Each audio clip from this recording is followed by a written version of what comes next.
Welcome, everyone, to the Preschool Mindfulness Summit. I'm very excited to introduce you to Mariam Gates. Mariam is a best-selling author. She has lots of books, including Goodnight Yoga, Goodnight Yoga, Good Morning Yoga, Yoga Friends, Meditate with Me, and This Moment is Your Life. I love that title. And very excited. She has a new book coming out. Do you want to show them the cover? It's called Breathe With Me, Using Breath to Feel Strong, Calm, and Happy. And it looks beautiful. And that's coming out in January. Yes. So welcome, Mariam, and thank you so much for joining us today. Thanks. It's a pleasure to be here, and I love what you're doing. Thanks. And we'll have a link to the book where you can find it. And Miriam's kindly provided a video for you all if you want to learn more and watch more. And all her website and social media will be on her speaker bio, so you can click on that. So let's talk about, we have the same passion, obviously, mindfulness with preschoolers. So why do you think mindfulness is helpful for young children? Well, it's such a good question as to why. I think kids in general are really such a disempowered group. Right? I mean, they need to be. There's so many choices that they really actually can't make for themselves yet. Sometimes that, certainly can include what they eat. It can include what they wear. There's a lot of places where they really don't have agency.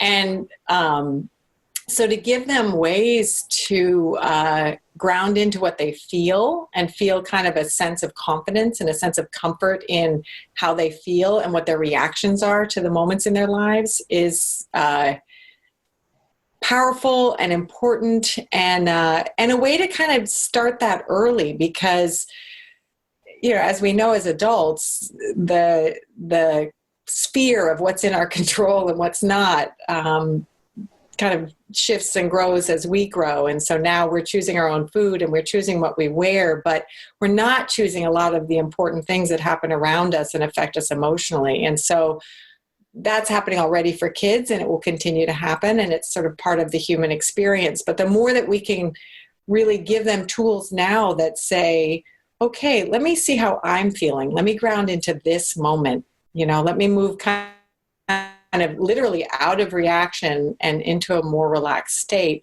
the better. And they can start doing it right away. I mean, as I'm sure you know, and as I'm sure as the folks watching know, they're naturals. They connect right into these teachings. They're already so physical that it meets them right where they're at, and then it gives them these tools that they need now to kind of process all these overwhelming emotions, and they'll need as they grow, as we all do. Yeah, I love that. And I think you're right. It's so important that we, young kids are very mindful already, but then providing them with these extra strategies, I guess, that they can tap into. I think if all kids at this age, in preschool learn these things, what the world would be so different in 20 years or so. So tell us, Mariam, what do you think is the quickest way or the fastest way for young children to learn to be present? Well, I love the way that kids are already so physical. They're already, their physical experience and their emotional experience are already like right tied together. I mean, anyone who is with a toddler or a preschooler knows that if they're upset, if they're tired, it's a full body experience. So the beautiful thing about mindfulness is that's a key tool. The body is kind of how we first, for beginning, but also advanced mindfulness practitioners, the body is often the place where you start because it is so immediate. And if we're feeling into the moment, how we feel our next breath, we're present. We can't take that deep breath in and that long breath out and not be here with it. If we're focusing on the breath, we're focusing on the moment. So there's all these different ways to use physical senses to bring them right immediately into this moment. I do a listening meditation, and it's actually in my book, Meditate with Me. It gives kind of step-by-step to do it. And I do this with 3-year-olds, where we go through a kind of just a very short counting. We really focus on hearing. We really focus on what we can sense outside the room, inside the room, into our own body. And you can feel the energy in the room change just in, what it ends up being about a 15-second meditation. And the kids are present, and they feel different in their bodies. They feel more awake. And they're practicing mindfulness just like that. So any of the senses, obviously, the breath, as I already said, and as is in the book. this has a bunch of great breathing exercises, all that kind of help manage overwhelming emotions and bring kids more into the moment, and can be done immediately, which I love. You don't even need a mat.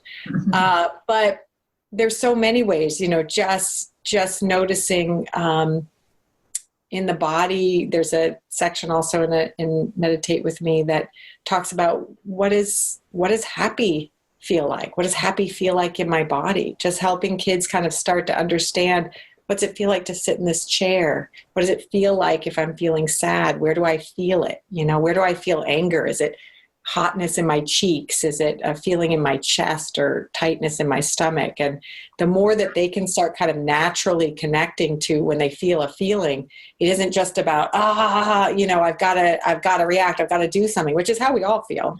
I do this too, but saying, wow, what's happening with me right now? How can I be present for myself with what's happening right now? And, make choices from there. Maybe something does need to change. Maybe they need to ask for something, but it takes out the overwhelm of emotion, the powerlessness of especially big emotions, and becomes something that even very young kids can understand, feel curious about, and feel comfortable with, which is really what this is all about, right? We want to be able to experience this moment, feel comfortable in this moment, with peace, with kind of bring our best selves. We want to feel comfortable in our own skin right here, right now. Yeah, that would be amazing if everyone, including younger children especially, could feel that.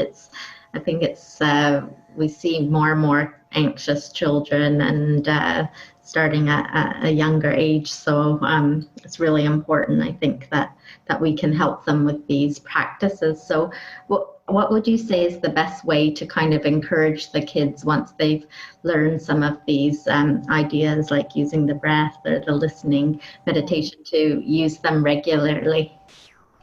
Well, there's a couple answers to that. I mean, my first answer is always to make it fun, which what happens with the books that I've written. And the other part is the tricky part, and the important part is that we know they, learn more by watching what we're doing than by anything we ever tell them. Yeah. And, for myself, you're talking about what it would mean to have these skills for children and to share these skills with more and more children. I can remember being in my 20s, and yoga was relatively new, at least the way it's practiced now, not new by any stretch, but new in this country, new in the United States in terms of accessibility and conversion and pop culture kind of level. And I was taking a yoga class, and it was one of my first, and a woman said to me, take a deep breath in and feel all the way from, the tips of your fingers down to your toes and the top of your head to your toes.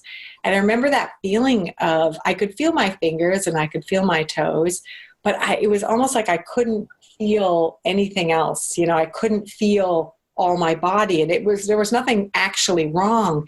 It was just awareness. It was just kind of, I wasn't living in a way that was integrated, that I didn't even know I should be, or that I wanted to be. I didn't even, later, as you start to make connections in yourself, you feel why it matters and why the disconnection was a problem. But at the time I didn't. And I feel like, that sense of kind of peace begins with me, is is that it really begins with us. There's a brilliant program in the U.S., Mindful Schools, that is really dedicated to, and they're based in the Bay Area in San Francisco and Northern California, and just phenomenal. And they do so much online. Just giving them a pitch because I just love them. I don't have anything to do with them, but I love them.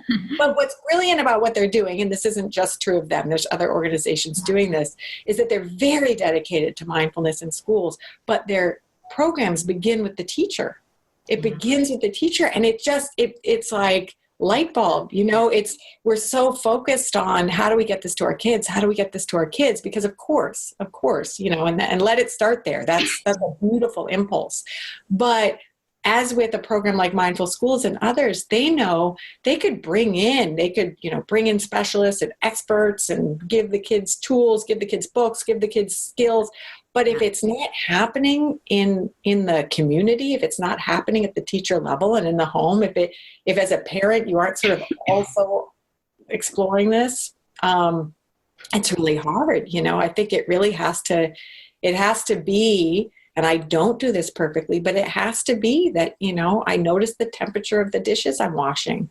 And I notice when I'm having a reaction. My daughter walks through, she's 15, and I'm carrying some conversation we had earlier or some concern I have about something that may or may not have happened in 3 years when she goes to college, and I'm carrying all that. And if I can get honest and just feel it, it doesn't make it go away, but I can just, oh my God, my chest is so tight and my shoulders, and I feel it, and I can breathe and just make choices from this place rather than from like, I'm having a moment. The more I can do that, the more I believe, that, and giving them actual skills and kind of introducing these ideas makes a big difference. Of course, with that in place, then I think we're planting seeds. We're planting them all the time. We're making the idea that you would listen to yourself, the idea that you would, again, the idea that you would focus on your breath, the idea that you would stretch, move your body to relieve some stress, the idea that you have stress, that's a normal reaction, the idea that things are hard and that we don't have to push that away, we can just feel it, that, big emotions don't have to be scary. I think the more that we bring all that in and then make it kid-centered and fun and kind of make it playful, I think the kids respond beautifully. They absolutely love it. I would say, I work in a bunch of different schools, and I have 6th grade boys that I would never think would be interested in a yoga class. And it's, mandatory for them, who ask, if we're going to have a visualization at Shavasana, who want that kind of relaxation, because it works, So I think part of why they're responding so beautifully is that you do feel differently. Yeah. You do feel differently if you can feel your next breath in and your next breath out. It does shift something. And, as humans, we all want that.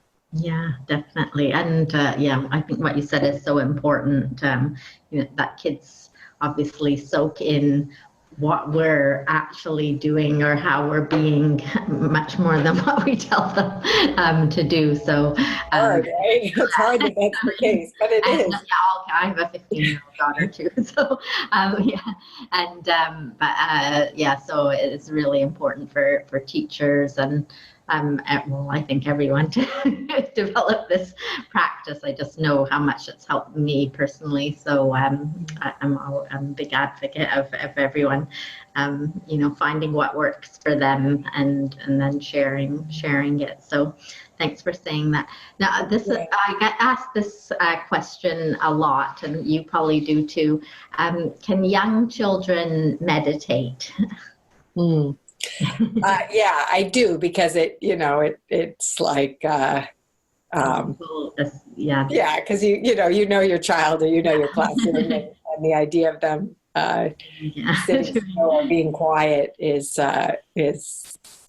sometimes humorous. And I mean, the short answer is yes, because meditation is focusing on one focal point, one thing, and that can be a word. In my middle school book, this moment is your life, and so is this one. We do an exercise where the inhale is re and the exhale is lax. And it's just relax, relax. And so, keep a little more is less. I mean, less is more, a little, a lot is, I think, what makes a big difference. But, 100%, or doing the listening exercise, that's a meditation. If a child can follow 3 to 5 breaths, that's huge. That creates a big shift in the brain. It creates a big shift in their capacity.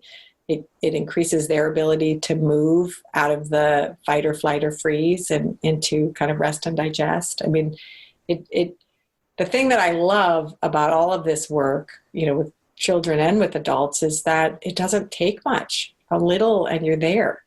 If you can notice what it feels like to sit in your chair and the light in the room and maybe the temperature of the air on your face, we find that next breath in and out, you've shifted something, and it has a power that can affect your whole day. Yeah, beautiful. Can you tell us a little bit, like, why did you start writing these books for kids?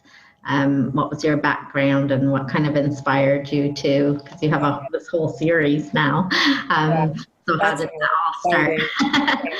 It's definitely a dream come true to have this many books out. Dream come true for me personally, but also that there's this much of a response. That the kind of people want it, and they're responding, and that's happening at a global level. My books are a tiny part of that, but it's still exciting and an honor to kind of be a part of that happening in this century. And that kind of level of awareness, which I think will be what helps us in these times. So I always was in education in various forms. I ended up getting a master's in education, and I taught in public schools on the East Coast of the United States, in Massachusetts, and it was great. I was also starting to do yoga at the time. Yoga was really building, and my husband became a yoga teacher, and we were kind of thinking about bringing our worlds together and opening a studio. And I finally made that decision and thought that I was kind of moving away from direct education work, but it didn't quite fit to me because it had been such a big part of my world, and I love the work with kids. And very quickly I was asked to come in and start developing a yoga program in one of the schools I had taught in. And one thing led to another. It was extremely challenging. There were very little resources at the time. This is a couple decades ago. And I put together slowly and based on kind of the adult trainings that I had been a part of, a program that I felt like really met kids where they were at.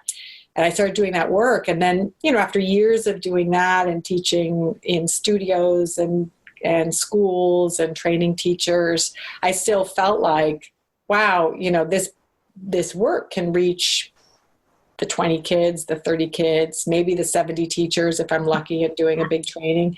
But wouldn't it be amazing if you could kind of let them take it home? And so I wrote Goodnight Yoga, and kind of spent a number of years working on that and getting that sort of where I wanted it to be. And was really grateful to team up with Sounds True Publishing, who are phenomenal in the field of mindfulness in particular, as well as many other extremely needed programs and books. And I mean, they're kind of they've really charted territory and charted the course, I think, for many to follow. But they were kind of really out there front runners in terms of getting this work out into the world in a powerful way.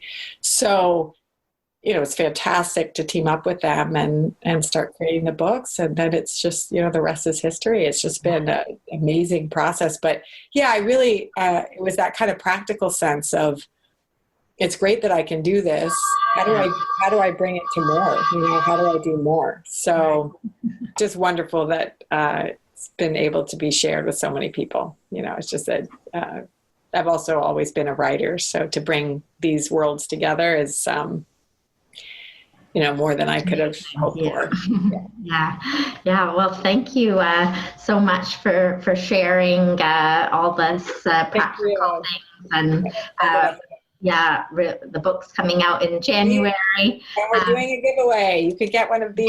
Yes, exactly. Yes, that's really kind. So we'll have details about that. Yeah. And do you want to show us the inside? Yeah. Yeah, I don't know how to do it effectively, but here I'll show us a few pages. Yeah. Wow, beautiful. Sarah Jane Hinder is. They're gonna love it. Yeah. Awesome. So exciting. Wonderful talking with you. Thank you so much. Thanks for this work. I really appreciate you being on the summit, and look forward to seeing the book in January. Yeah. Thank you. Thank you. Thanks.